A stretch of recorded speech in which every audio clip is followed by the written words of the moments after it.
The Omega's Lullaby, a werewolf romance story. Opening, hello my beautiful dreamers. This is Luna, and welcome back to Luna's Romance audiobooks, where the most overlooked hearts can hold the greatest magic, and sometimes the one everyone rejects is exactly who's needed most. Tonight I have a story that will warm your souls and surprise you at every turn. A tale of twin pups who couldn't be calmed, an alpha king desperate for peace, and an omega maid who everyone had dismissed as worthless. Until she did something no one else could do.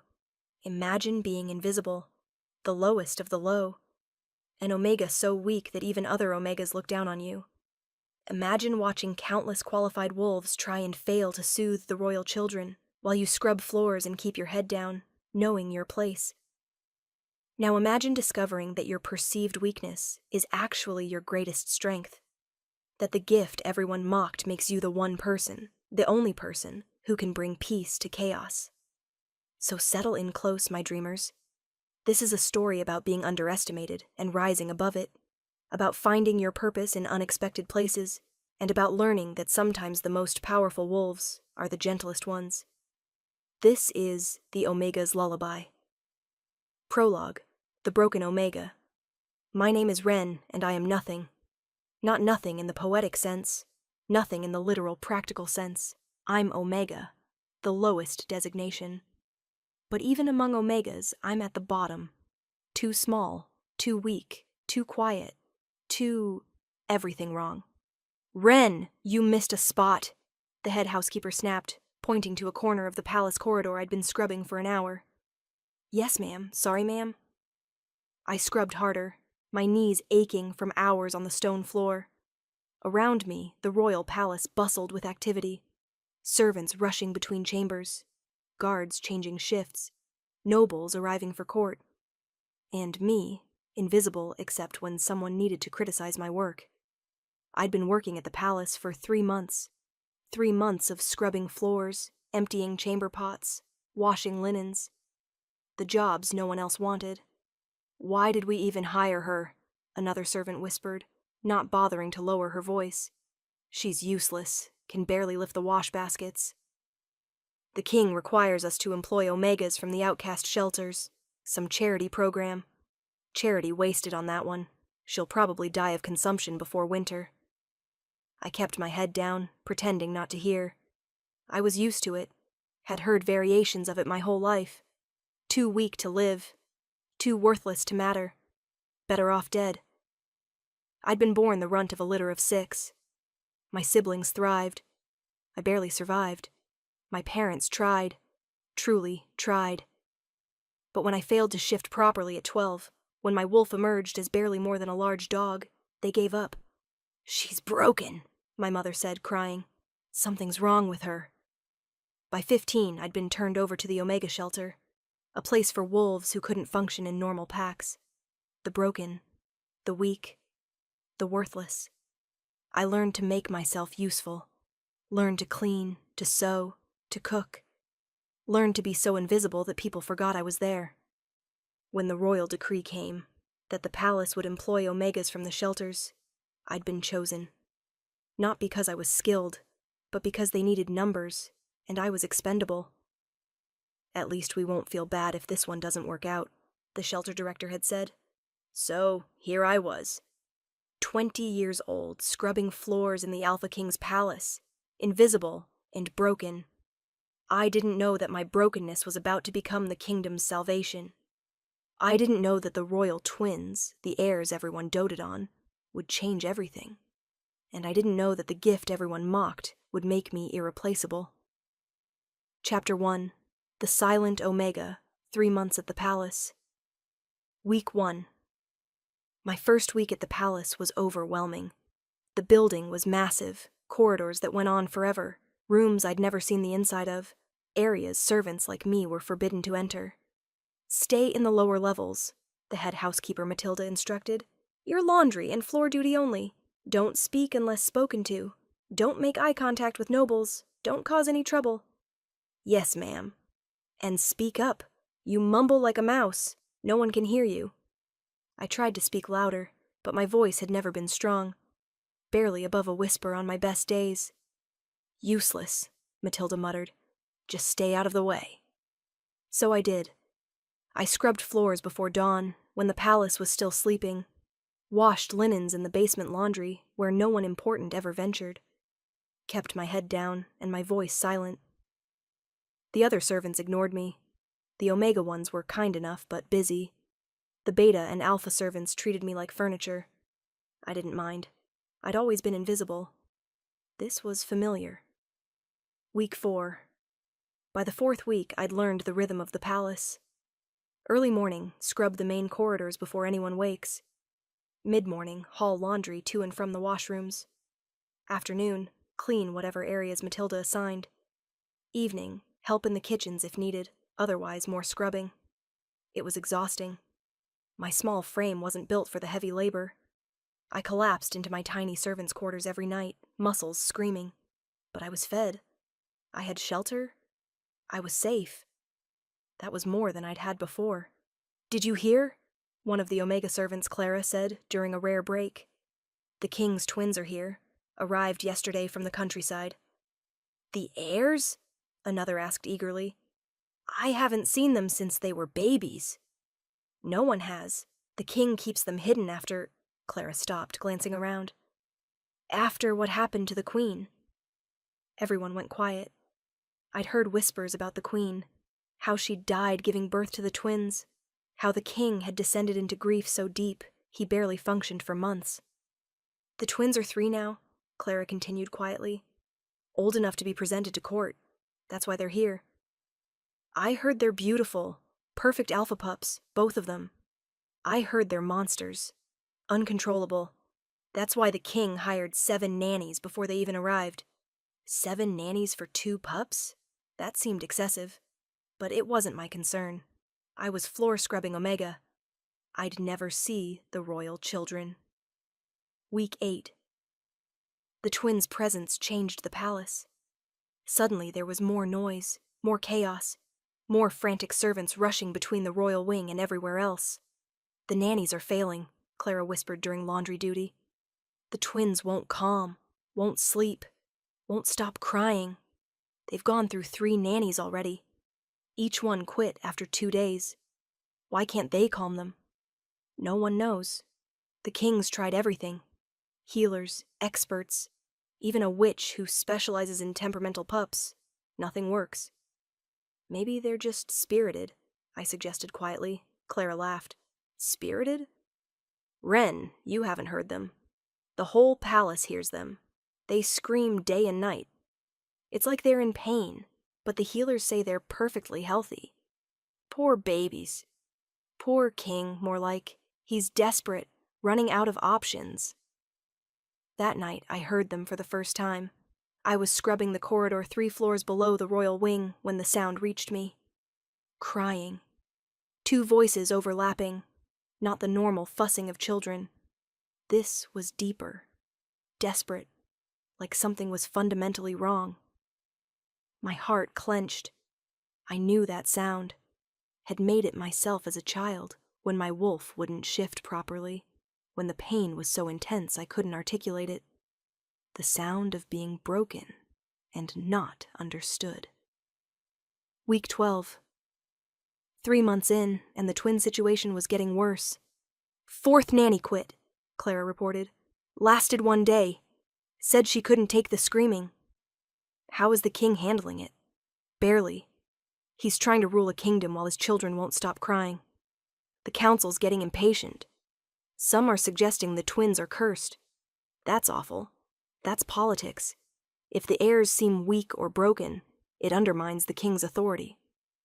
I thought about that while scrubbing floors, about how quickly people would write off a child as broken, as cursed, as worthless. I'd been written off the same way.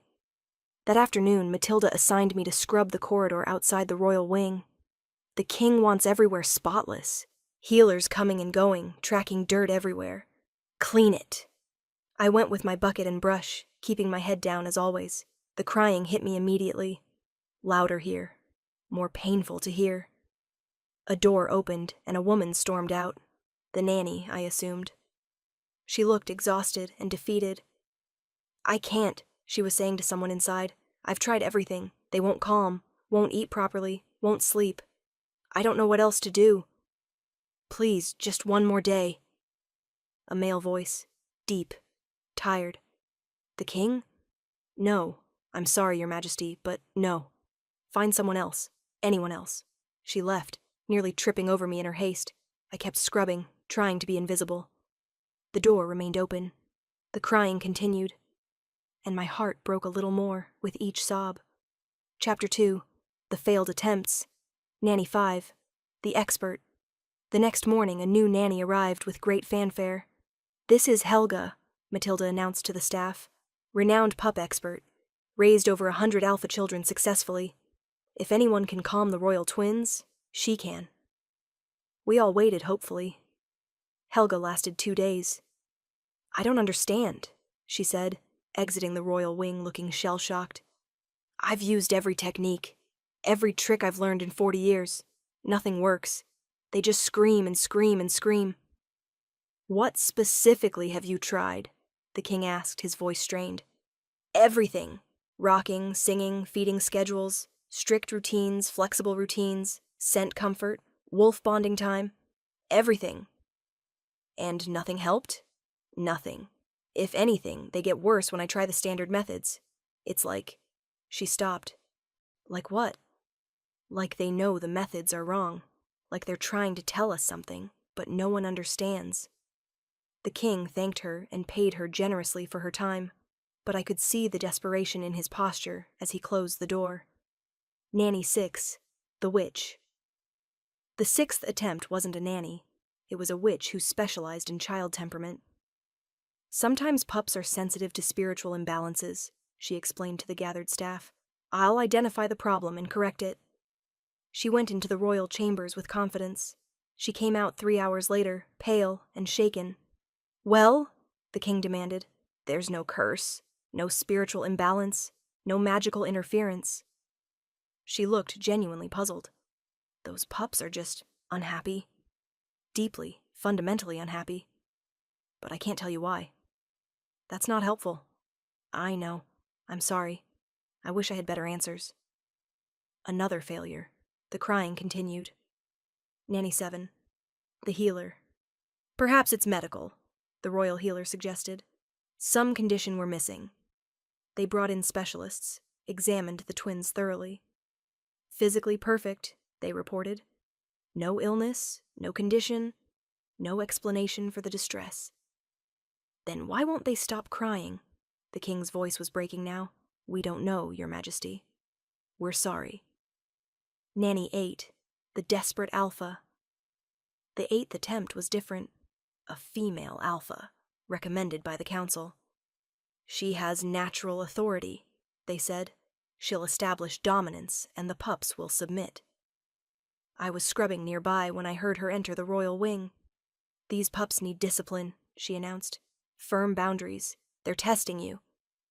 10 minutes later, the crying intensified to screaming. 20 minutes later, she emerged, her confident expression replaced by confusion. They won't submit. They just won't. They get more hysterical when I use alpha authority. Maybe they're too young. No, I've handled younger. This is different. It's like alpha commands make them worse. The king dismissed her, looking more hopeless than ever. The king's breakdown. That night I was scrubbing the corridor late when I heard it. A man crying. Deep, wrenching sobs coming from behind the closed door of the royal wing. The king, crying along with his children. I don't know what to do, his voice carried through the door. I don't know how to help them. What kind of father can't even comfort his own children? My heart broke. I'd never met the king, never even seen him up close. But hearing him break down, hearing his pain and helplessness, it made him human, made him someone I understood. Because I knew what it felt like to be broken and not understood. I stood there, frozen, listening to a powerful alpha king crying because he couldn't soothe his babies, and something inside me stirred. A need, a pull, a certainty that made no sense. I could help. I didn't know how I knew, but I knew. The problem was, who would ever listen to someone like me? Chapter 3: The Invisible Girl. My history. To understand why I never spoke up, you have to understand where I came from. I was born to a lower-tier family in the Clearwater Pack. My father was an Omega laborer.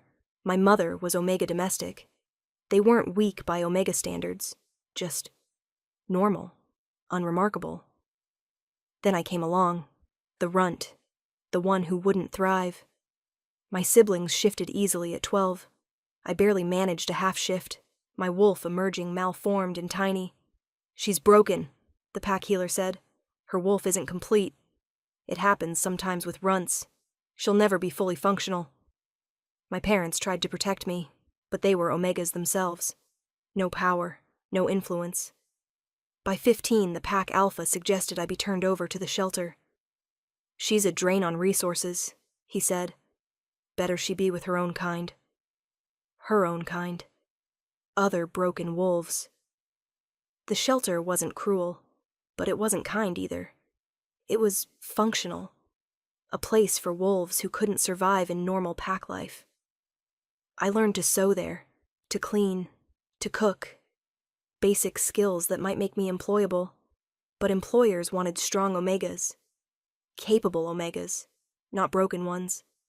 "Your wolf is too weak," one said. "You can't even properly scent track. How would you be useful?" "You're too small," another dismissed. "We need Omegas who can handle physical labor."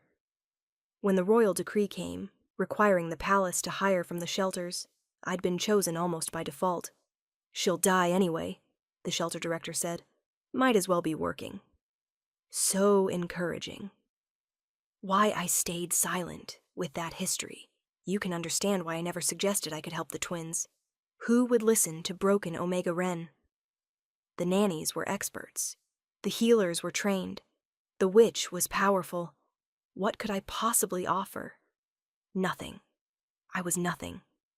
So I kept my head down and scrubbed my floors, but every day the crying got worse. And every day my certainty grew. I could help. I knew I could. The question was, how? The observation. I started paying attention during my cleaning duties. When the nannies tried loud, firm commands, the crying intensified. When they tried structured routines, the crying continued. When they tried traditional lullabies, no change. When they tried wolf bonding, shifting, and letting the pups interact with their wolves, the pups got more agitated. Every standard method failed. But I noticed something else. When the palace was quiet, late at night, early morning, the crying lessened slightly. When there was chaos, people rushing around, loud voices, activity, it got worse. When multiple people were in the room, more crying. When the king sat alone with them, quiet and still, marginally better, but still distressed. They didn't respond to authority. They didn't respond to expertise. They didn't respond to standard methods. What did that mean? The gift I never wanted. There was something about me I'd never told anyone. A secret. An embarrassment.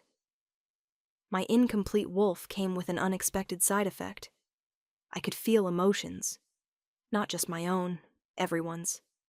Like the incomplete shift left me open to pack bonds that shouldn't exist. It was overwhelming, constant, exhausting. In crowds, I was bombarded with feelings: anger, joy, frustration, love, all of it hitting me at once. That's why I kept my head down, why I avoided people, why I seemed so weak. I wasn't weak. I was drowning in everyone else's emotions. The shelter had a healer examine me once. Empathic sensitivity, she'd diagnosed, rare in wolves.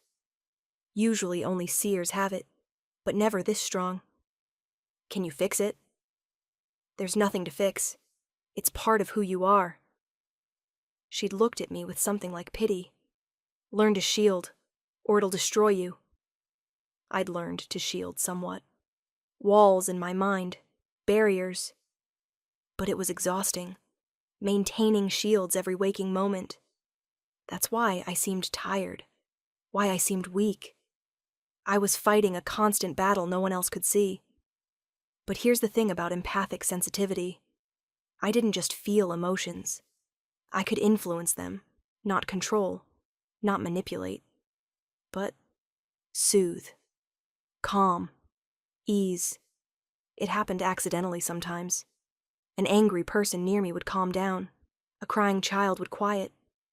I'd never told anyone, because who would believe that broken Omega Ren had any gift at all? But listening to the twins cry, feeling their distress through the walls, I knew. I knew what they needed.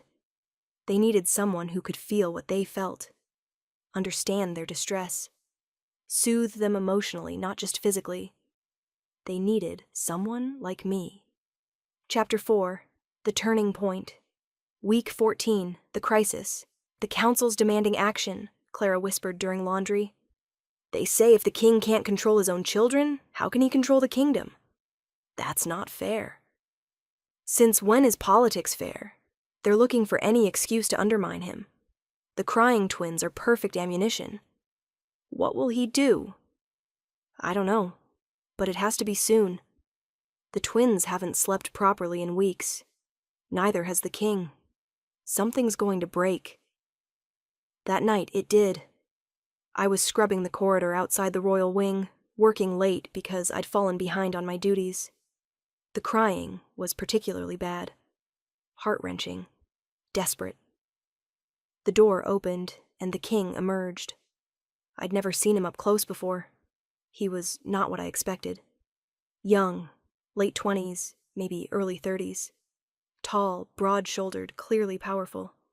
Dark hair disheveled. Eyes shadowed with exhaustion. He looked broken. He didn't notice me at first. Just stood in the corridor, head against the wall, shoulders shaking. He was crying. Silently. Hopelessly. I should have left. Should have made myself invisible as always. But my mouth opened before my brain engaged. Your Majesty? My voice was barely a whisper. He spun, surprised. His red-rimmed eyes found me kneeling there with my scrub brush. Who are you? No one, Your Majesty. I'm sorry. I shouldn't have spoken. I started to leave, but his voice stopped me. Wait. You said something? What was it? I was just asking if you were all right. I'm sorry. I know it's not my place.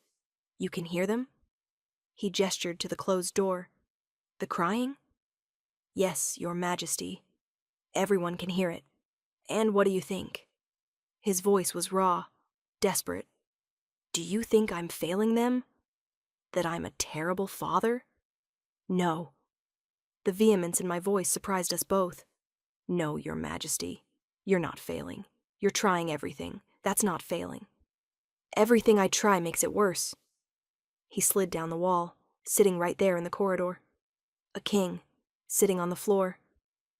8 nannies, 3 healers. A witch. Nothing works. I should have left. Shouldn't have said anything more. But his pain was palpable. And I felt it. All of it. I stopped, aware of how presumptuous I was being. May I ask what you've tried? He looked at me, really looked at me, for the first time, taking in my small frame, my worn servant's clothes, my nervous posture. Why? I've been listening to the crying, and I noticed patterns. Patterns. He sat up straighter. What kind of patterns? The crying gets worse with too much stimulus. Loud voices, multiple people, strong alpha authority. But gets a little better when things are quiet. When there's just one person. When there's gentleness. He was staring at me intently now. Who are you? Which nanny are you? I'm not a nanny, I'm just a maid, a cleaner. I'm nobody, Your Majesty. If you're nobody, why are you the first person to notice patterns? I had no answer to that. What's your name? Ren, Your Majesty. Ren. He said it like he was tasting it. You think my children need gentleness? I stopped, aware I was overstepping massively. I think they might be overwhelmed. Too many people trying too many things. Too much noise. Too much authority. Maybe they just need quiet, understanding. Every expert says pups need structure, routine, authority. What if your pups are different? Silence. He was processing. Then, come with me. What? Come with me, into the royal chambers. He stood, suddenly all business. I want you to see them. Your Majesty, I'm just a cleaner. I don't care. You've noticed things no one else has. Come. He opened the door and gestured me inside. I had no choice but to follow. Chapter 5. Meeting the twins, the royal chambers. The royal wing was chaos. Toys scattered everywhere, half-eaten food on plates, blankets in piles. The evidence of desperate attempts to calm the twins. And in the center of it all, 2 cribs.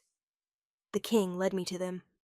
This is Ash, he said, pointing to one pup. Dark-haired like his father. And this is Ember. Ember had lighter hair, reddish tints. Both had the same storm-gray eyes. Both were crying. Had probably been crying for hours. Their faces were red, fists clenched, bodies rigid with distress. My empathic sense was immediately overwhelmed. Fear, confusion, exhaustion. Pain, not physical, but emotional. They were scared and didn't understand why. They're terrified, I whispered without thinking. What? They're scared, confused. They don't understand what's happening to them. How do you know that? The king's voice was sharp. The healers say they're not in pain. Not physical pain, emotional distress. I moved closer to the cribs without thinking. May I? He nodded, looking baffled. I approached slowly, quietly, keeping my movements gentle. Hello, Ash. Hello, Ember. My name is Wren. My voice was barely above a whisper, but both pups reacted, turning toward me, crying, lessening fractionally. It's okay, I continued softly. I know you're scared. I know it's too loud and too much. I understand. I did something I'd never done intentionally before. I lowered my empathic shields completely. Let my gift reach out. Let them feel what I was feeling. Calm, understanding, acceptance. The crying lessened more. Keep talking, the king whispered urgently. Whatever you're doing, keep doing it. You're safe, I told the twins. No one's going to hurt you. No one's going to force anything. We're just going to be quiet together. Is that okay? Ember hiccuped. Ash's crying became softer. I kept up the steady stream of quiet reassurance. Not singing, not commands. Just talking. Acknowledging their distress without trying to fix it immediately. I know it's hard being little. Everything's so big and loud and confusing. But it's going to be okay. You have your papa. He loves you so much. He's trying so hard to help. Slowly, carefully, I reached into Ash's crib. Let my hand rest near him. Not grabbing. Just present. He reached for it. Tiny fist wrapping around my finger. The connection was immediate. Through my empathic gift, I felt his distress more clearly. And I pushed back with calm, with understanding, with acceptance. His crying stopped. Completely stopped. The king made a sound, somewhere between a gasp and a sob. How are you doing that? I don't know, I whispered honestly. I'm just listening, feeling what they feel, telling them it's okay. Ember was watching now, still crying, but quieter. Watching her brother hold my hand. I moved my other hand to her crib. The same slow, non-threatening approach. It's okay, Ember. I know it's scary, but you're safe. I promise. She grabbed my other hand. The connection formed. I pushed calm through it. Her crying stopped too. The royal chambers went silent for the first time in weeks. The king was staring at me like I'd performed a miracle. What did you do? His voice was awed. I just listened and let them know I understood. How? I couldn't tell him about my gift, about being empathic, about being broken. I don't know, Your Majesty. I just felt what they needed. The aftermath. For 10 minutes, the twins were calm, holding my hands, looking up at me with those storm-gray eyes, not crying. Then my empathic shields faltered. The effort of maintaining the connection was draining. The crying started again, but softer, less desperate. "You're exhausted," the king observed. "I'm sorry, Your Majesty. I can't hold it very long." "Hold what?" I didn't answer. He studied me for a long moment. Then, "You're empathic." My eyes widened. "How did you know?" "Only empaths can soothe through emotional connection. I've read about it. Never met one before." His expression was complex. "You've been hiding it." "People don't understand empaths. They think we're weak, broken. I didn't want to be sent away." "Sent away? For having a rare gift?" "I'm Omega, Your Majesty, the weakest designation, with an incomplete wolf shift. I'm already broken. Adding empath just makes me more different." "Different isn't broken." His voice was firm. "And what you just did, calming my children when no one else could, that's not weakness. That's power." I didn't know what to say to that. "Can you do it again? Tomorrow?" I think so. If you want me to. I want you to." He looked at his now softly crying children. "Whatever this is, it's working. More than anything else has worked." "I'm just a cleaner, Your Majesty. I don't know anything about childcare." "You know what my children need. That's more than 8 trained nannies knew." He made a decision. "Starting tomorrow, you're reassigned. You'll be the twins' caretaker." "But I'm not qualified." "You just did what no one else could do. You're more qualified than anyone." He moved toward the door. "Report here at dawn. I'll inform Matilda of the change. Your Majesty, the other servants. They won't accept an Omega caretaker for the royal heirs. Especially not someone like me. I don't care what they accept. You're the only one who's helped my children. That's all that matters." He left, leaving me standing there, 2 royal pups holding my fingers, looking at me with trust. I'd just become the most important person in the palace, and I had no idea what I was doing. Chapter 6. The New Role, Week 15. First day. Dawn came too quickly. I reported to the royal wing as ordered, terrified and uncertain. The king answered my knock, looking marginally less exhausted than the night before. "Wren. Good. The twins have been asking for you." "They can't talk yet, Your Majesty." "No, but they've been reaching toward the door. I think they remember you." He stepped aside. "They had a better night than usual. Still cried, but less desperately." I entered the chambers, and both pups immediately focused on me. "Wren," the king said formally, "from today you are royal caretaker for Prince Ash and Princess Ember. Your sole responsibility is their well-being. You'll have full authority over their care, schedule, and needs." "Your Majesty, I really don't know what I'm doing." "Learn, adapt, but keep doing whatever you did last night." His eyes held mine. "My children need you. The kingdom needs them calm. Will you do this?" What choice did I have? "Yes, Your Majesty." "Good. I'll send servants to help with the physical care, feeding, bathing, changing. You focus on the emotional soothing." He moved toward the door. "I have council meetings all day. Can you manage?" "I'll try." After he left, I stood in the royal chambers, 2 pups staring at me expectantly. "Well," I said softly, "I guess we're doing this." The learning curve. The first hour was trial and error. The pups were 3 years old enough to be mobile, communicative, curious. But they'd been in constant distress for so long, they didn't know how to be normal children. I started slowly, sat on the floor. Let them come to me. Ash crawled over first, curious. Ember followed, more cautious. "Hi," I said softly. "Remember me?" "I'm Wren." Ash grabbed my hand again. That immediate connection. I pushed calm through it, felt his relief. Ember touched my other hand, Same connection formed. Okay, this is good. We can work with this. I discovered quickly that physical touch was essential. When they held my hands, the empathic connection strengthened. They calmed, but I couldn't hold both their hands constantly. I'd collapse from exhaustion. I needed to teach them to self-soothe, to feel safe without constant contact. How about a game? I suggested. Let's build something. I pulled out blocks the nannies had brought, started stacking them. The twins watched, curious but uncertain. Come on, you try.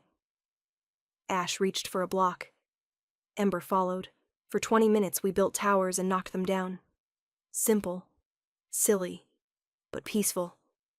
When they started getting agitated, I'd let them touch my hands, feel my calm, then redirect to another activity. By noon, we'd achieved something miraculous.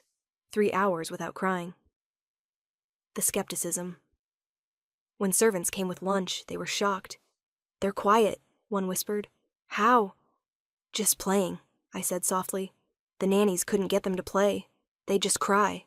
Maybe they needed someone who understood them differently. Word spread quickly through the palace. The broken Omega was somehow calming the royal twins. Not everyone was pleased. It's probably temporary, I heard one say.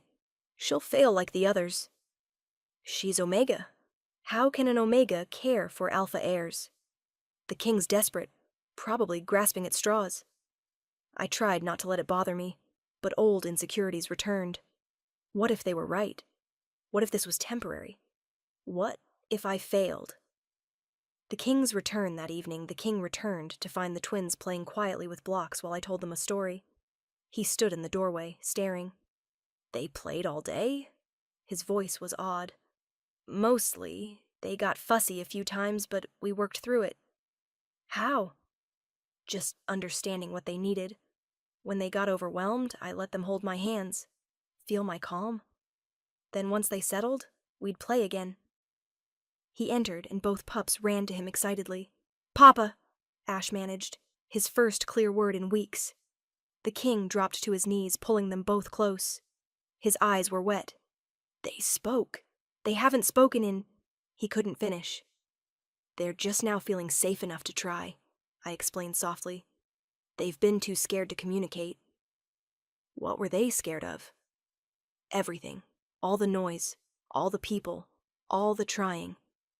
Every nanny made them feel broken, made them feel like they were the problem. I met his eyes. They're not the problem, Your Majesty. Everyone else's approach was the problem. He stood, still holding his children. Stay. Please. Stay as long as they need you. I will, Your Majesty. And Wren. Stop calling me Your Majesty when we're alone. It's Caspian. I can't, that's not appropriate.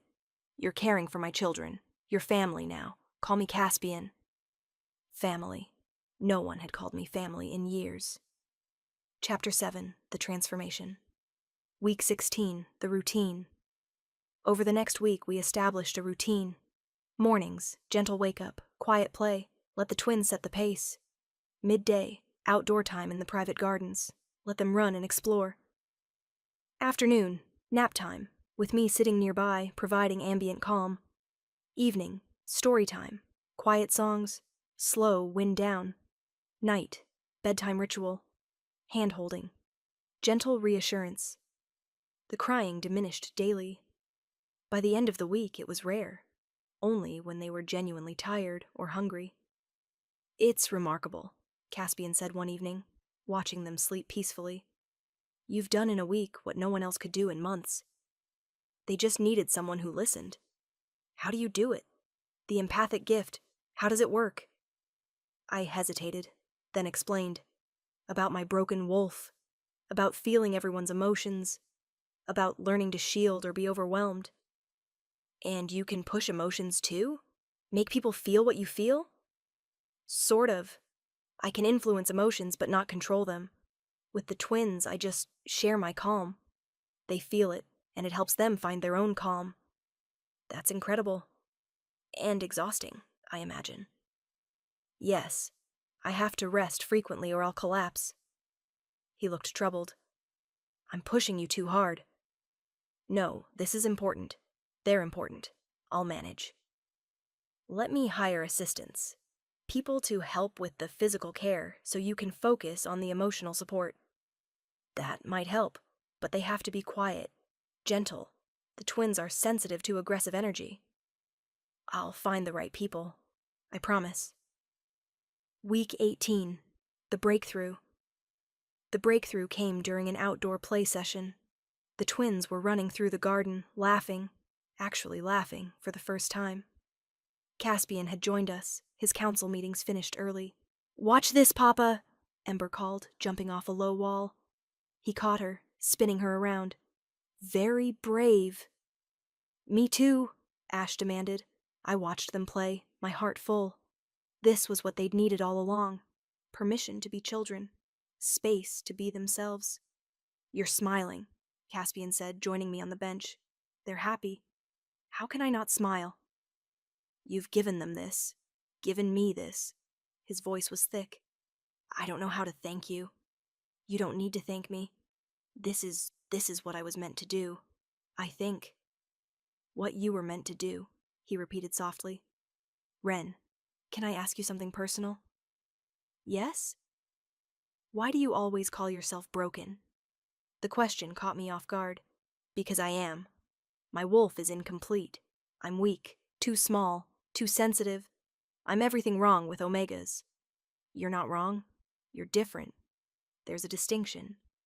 Different gets you cast out, made invisible, told you're worthless. Who told you that? Everyone, my pack, the shelter, other servants. I've been told I'm broken my whole life. His expression was fierce. They were wrong. All of them. You're not broken, Ren. You have a rare, powerful gift that helps people. That saved my children. How is that broken? I had no answer. Promise me something, he said seriously. Promise me you'll stop seeing yourself as broken. You're not. You're extraordinary. I don't know if I can promise that. 20 years of being told you're worthless doesn't disappear overnight. Then I'll remind you every day until you believe it. His hand covered mine. You're not broken. You're perfect exactly as you are. The touch sent warmth through me. His sincerity reached past all my shields. Maybe, just maybe, he was right. Chapter 8. The Complications. Week 20. The Council. Not everyone was happy with my success. The Council is questioning my decision, Caspian told me one evening. They think it's inappropriate for an Omega servant to be the primary caretaker for royal heirs. They're right. It is inappropriate by traditional standards. Traditional standards failed my children. You saved them. His jaw was set. But the Council wants to meet you, assess you, make sure you're suitable. I'm not suitable. We all know that. Stop. You're completely suitable. But they need to see it themselves. He looked at me seriously. Can you face them? It won't be pleasant. They'll question everything. Your background, your qualifications, your Omega status. If it means keeping the twins happy, I'll face anything. That's what I hoped you'd say. The council meeting was as awful as predicted. 10 elder wolves, all alpha or beta, all looking at me like I was something distasteful. This is the Omega? One said dismissively. She's tiny, weak. How can she possibly handle royal children? By succeeding where everyone else failed, Caspian said coldly. The twins haven't cried in days. They're happy, healthy, developing normally. That's what matters. But she's Omega? So what? Omega doesn't mean incapable. It means gentler, calmer. Exactly what my children needed. Your Majesty, with respect, this sets a dangerous precedent. Elevating a servant, an Omega servant, to such an important position. I'm not elevating her position. I'm acknowledging her results. She does what no expert could do. That makes her invaluable. How does she do it? Another counselor demanded, looking at me. What's your secret, girl? I kept my voice steady. I listen. I feel what they need. I respond with gentleness instead of authority. That's not an answer. How do you feel what they need? I glanced at Caspian. He nodded slightly. I'm empathic, I said quietly. I can sense emotions. The twins were overwhelmed by too much input. I helped them feel calm. Silence. Then, empathic? That's incredibly rare. And dangerous, another added. Empaths can manipulate emotions. How do we know she's not manipulating the heirs? She's not manipulating them, Caspian said firmly. She's soothing them. There's a difference. Still concerning. What if she turns them against you? Against the crown? She's incapable of that. Her gift is compassion, not manipulation. The debate raged for an hour. Half the council wanted me removed immediately. The other half admitted my results were undeniable. Finally, the head counselor spoke. A trial period. 3 months. If the twins remain calm, healthy, and happy, she stays. If there are any problems, she's removed immediately. That's fair, Caspian agreed, though his tone said he thought it was anything but fair. One more condition, the counselor added. She must be monitored. Regular reports on her methods. We won't have the heirs corrupted by inappropriate Omega influence. Agreed, Caspian said through gritted teeth. After they left, he was furious. Monitored, like you're a criminal. It's okay. I understand their concerns. I don't. You've done nothing but help, yet they treat you like a threat because you're Omega. That's the world we live in. It shouldn't be, and I'm going to change it. His eyes blazed gold. No more Omega discrimination. No more treating people as lesser based on designation. I'll rewrite every law if I have to. That's a big task. Then I'd better start now. Week 24. The breakthrough 6 weeks into my role, the twins had their first full shift. It happened during outdoor play. Ash was running and suddenly, his body rippled. Fur sprouted. He became a small wolf pup. He looked shocked. So did Ember. Then she shifted too. Same ripple. Same surprise. Did you see that? Caspian was amazed. They've been trying to shift for months. Couldn't do it until now. They were too stressed, I said, watching the twin wolf pups explore their new forms. Fear blocks shifting. Now they feel safe enough to try. The twin pups ran in circles, playing, exploring their wolf forms with joy. Everything comes back to safety, Caspian murmured. You made them feel safe. We made them feel safe. You're here too, spending time with them. They need their father. I wasn't here enough before. Too focused on being king. Not focused enough on being papa. You're learning. That's what matters. We watched the pups play, and something shifted between us too. An understanding. A connection. Caspian noticed me shivering. My empathic shields were dropping from exhaustion. You're drained. Come inside. Rest. I'm fine. No, you're not. I can see it. You push yourself too hard. He guided me to a bench. How often do you drop your shields? Constantly. The twins need the empathic connection. All day? Most of it. Ren, that's not sustainable. You'll burn out. I know, but I don't know another way. We'll find one. Together. Chapter 9. The Bond Week 28. Over the next month, something unexpected happened. Caspian and I became friends. Real friends. Not king and servant. Just two people who cared about the same thing. He'd join us for playtime, help with bedtime routines, ask my advice on parenting decisions. Should we start formal lessons soon? He asked one evening. They're 3 now, almost 4. Let them be children first. Lessons can wait. The council thinks a lot of things, but you're their father. You decide. He smiled. You're the only person who talks to me like that. Everyone else is too formal, too careful. Should I be more formal? Please don't. It's refreshing. We'd have long conversations after the twins were asleep, about pack politics, Omega rights, his vision for the kingdom.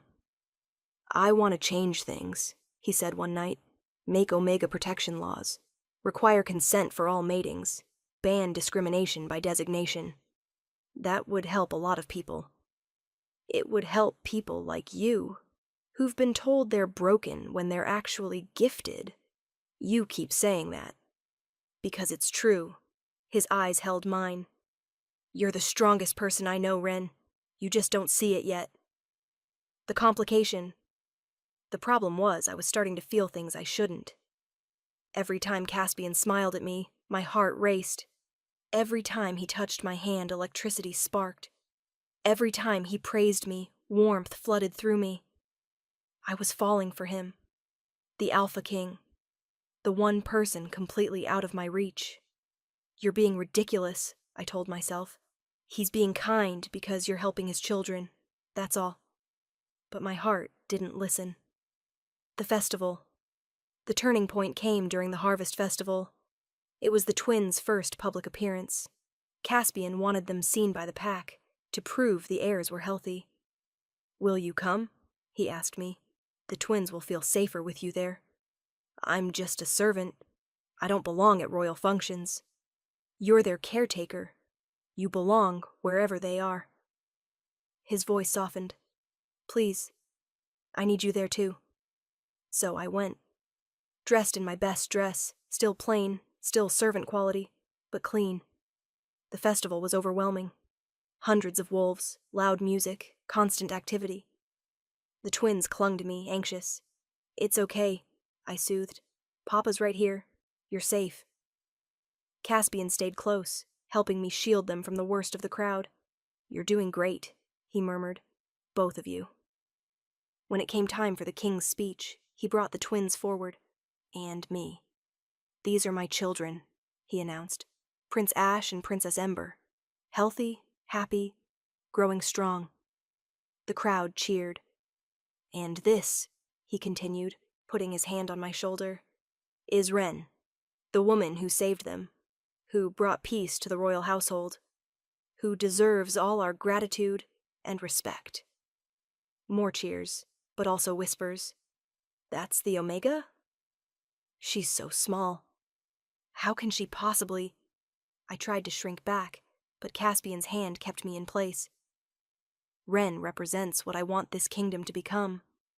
A place where people are valued for their gifts, not their designation.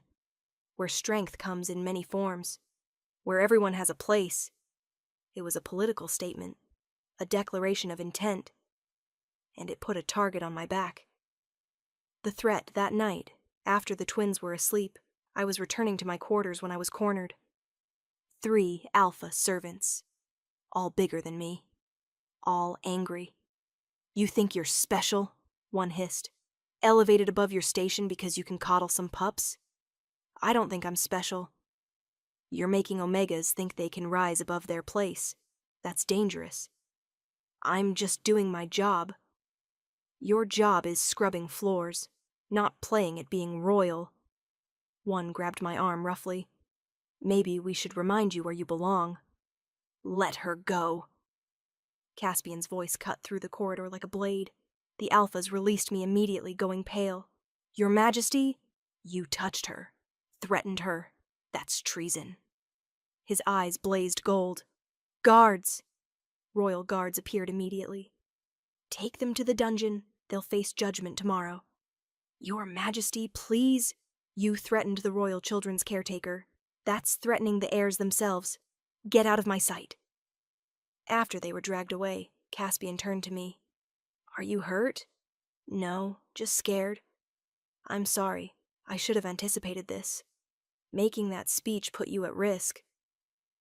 You were standing up for Omegas. That's important. Not more important than your safety. His hands framed my face gently. I won't let anyone hurt you. I promise. The touch, the intimacy, the protectiveness. My heart couldn't take it. Caspian, I stopped, aware of what I'd almost said. What? Nothing. I should go. Get some sleep. Ren, wait. His hand caught mine. There's something I need to tell you. What? He hesitated then.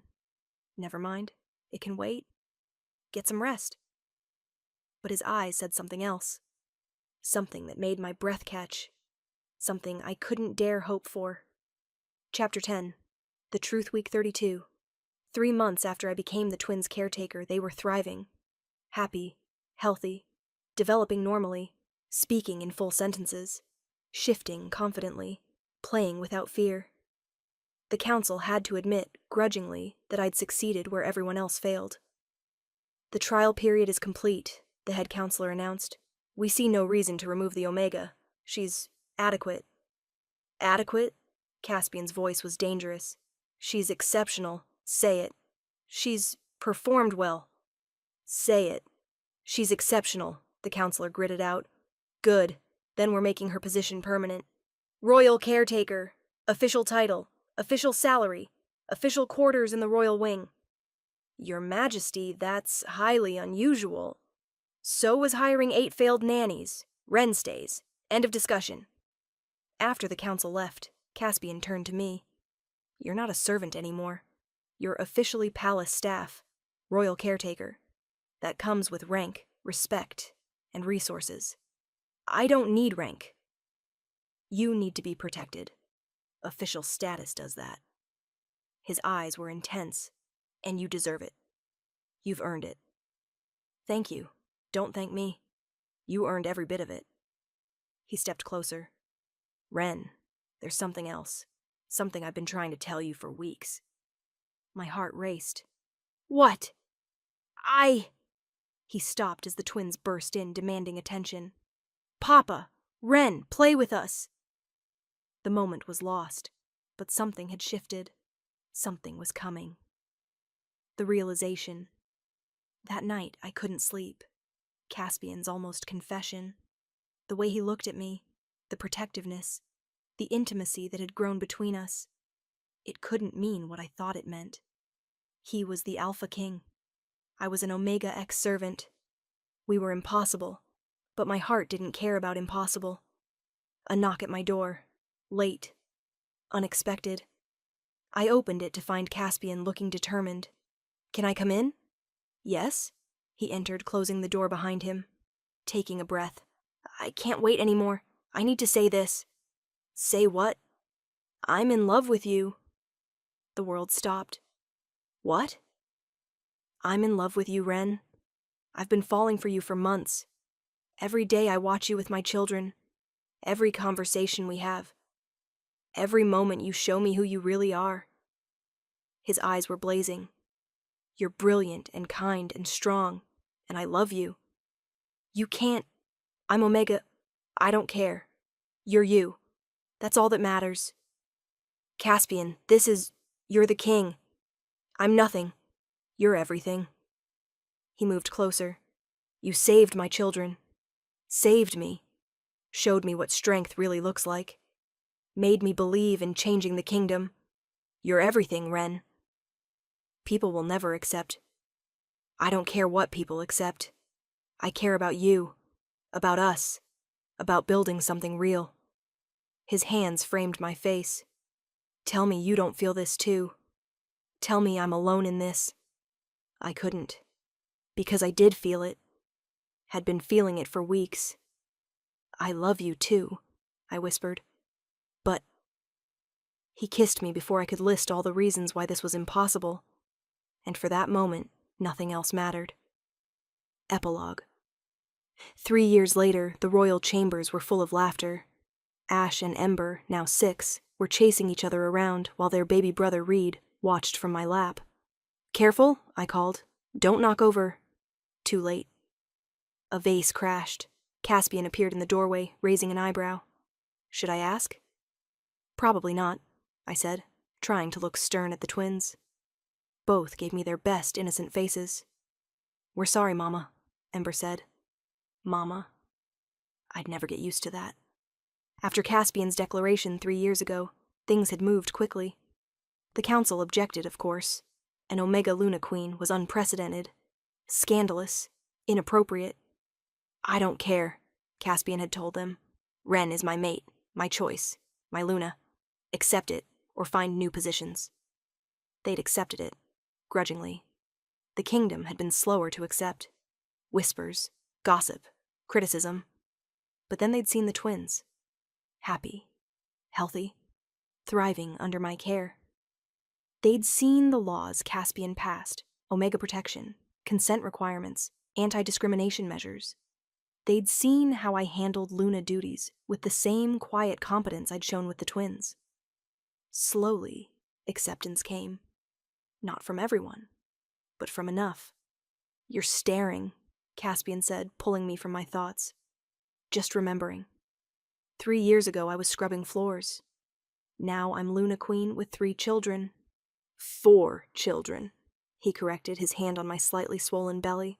4, I agreed, smiling. You're determined to have a large family. I'm determined to fill this palace with love and laughter. You're the one making that possible. He kissed my forehead. Never doubt that. I don't. Not anymore. I touched his face. You taught me I wasn't broken. That I was enough exactly as I am. You taught me what real strength looks like. What love looks like. What matters most. His arms wrapped around me and Reed. Thank you for saying yes. For choosing this impossible life. Thank you for seeing me. Really seeing me. When everyone else looked through me. Ash and Ember crashed into us, demanding attention. Reed giggled. The palace was chaos and love, and everything I'd never dared dream of. Mama, tell us the story, Ember demanded, about how you and Papa fell in love. You've heard it 100 times. We want to hear it again. Caspian grinned. Yes, Mama. Tell us how an Omega maid saved the kingdom by calming the uncontrollable twins. I rolled my eyes but smiled. Fine. Once upon a time, there were 2 little pups who cried all the time.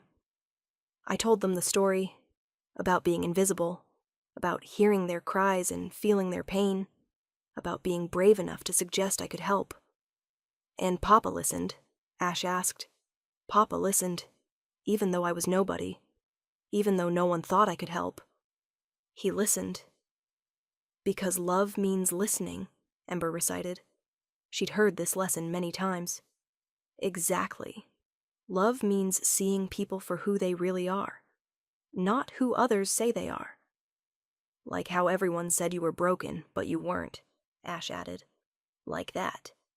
And now you're queen, Ember said proudly, and you still sing us lullabies every night. Always. That's the most important job I have. That night, after tucking the twins into bed, I stood in the nursery with Reed, singing softly. Caspian joined me, his arms around us both. You know what I realized? He said quietly. What? The day I heard you speaking to those servants, telling them you noticed patterns in the crying. That was the day my world changed. I just didn't know it yet. The day you met Broken Omega Ren. The day I met the strongest woman I'd ever know. The woman who would become my Luna. My love. My everything. He turned me to face him. You're not broken, Ren. You never were. You're perfect. Exactly as the moon goddess made you. I'm starting to believe that. Good, because it's true. He kissed me softly. I love you, today, tomorrow, always. I love you too, my king, my mate, my heart. Reed yawned and we put him in his crib. As we left, I looked back at the sleeping pup. 3 years ago, I'd been the lowest of the low, the one everyone rejected, the broken Omega who wasn't worth anything. Now I was Luna Queen, mother to 3, soon 4, royal children, partner to a king who'd changed laws for me, proof that being underestimated didn't define your worth. What are you thinking? Caspian asked. That no one could calm the Alpha King's twin pups. Until the Omega maid they all rejected did the one thing no one else thought to try. What was that? Listened, truly listened, and loved them exactly as they were. Sounds familiar. That's what you did for me too. His hand found mine. Listened when I was desperate.